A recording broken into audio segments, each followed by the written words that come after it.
بسم اللہ الرحمن الرحیم۔ السلام علیکم۔ خبر نامے میں شامل کرتے ہیں آج کی ایک اہم خبر۔ حکومت نے لوڈ شیڈنگ کا مکمل خاتمہ ناممکن قرار دے دیا۔ لوڈ شیڈنگ کا مکمل خاتمہ ممکن نہیں، غروب آفتاب کے وقت مارکیٹس بند کرنے کی تجویز پر حتمی فیصلہ وزیر اعظم کریں گے۔ تفصیلات کے مطابق حکومت نے لوڈ شیڈنگ کا مکمل خاتمہ ناممکن قرار دے دیا۔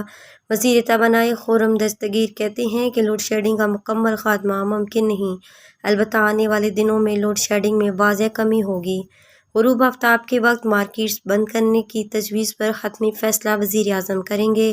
سولر انرجی ایسوسی ایشن کی کانفرنس سے خطاب کرتے ہوئے وزیر توانائی خرم دستگیر نے کہا کہ پاکستان میں اب درآمدی پٹرول، کوئلہ اور ڈیزل سے بجلی بنانا ممکن نہیں۔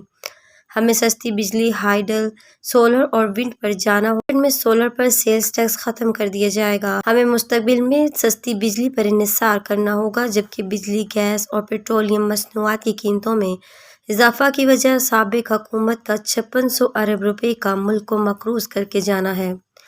خیال رہے کہ ملک میں بجلی کا شارٹ فال 6500 میگا واٹ سے زیادہ ہو چکا ہے، کیونکہ اس وقت ملک میں بجلی کی کل طلب 26500 میگا واٹ ہے، لیکن بجلی کی مجموعی پیداوار 19924 میگا واٹ ہے، جس کی وجہ سے بجلی کا شارٹ فال 6576 میگا واٹ تک پہنچ گیا، جس کے باعث ملک کے مختلف علاقوں میں 14 گھنٹے تک لوڈ شیڈنگ کی جا رہی ہے۔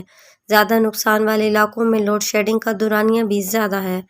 زرعی پاور ڈویژن کا حوالہ دیتے ہوئے بتایا گیا کہ پانی سے 5219 میگا واٹ بجلی پیدا کی جا رہی ہے۔ سرکاری تھرمل پلانٹس 1284 میگا واٹ بجلی پیدا کر رہی ہیں۔ نجی شعبے کے بجلی گھروں کی مجموعی پیداوار 9764 میگا واٹ ہے۔ Wind power plants 1190 mega watt اور سولر پلانٹ سے پیداوار صفر ہے۔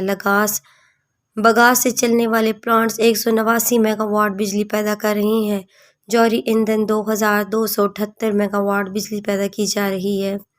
اب تک کے لیے اتنا ہی۔ مزید خبروں کے لیے ہمارے ساتھ رہیے گا اور مجھے دیجیے اجازت۔ اللہ حافظ۔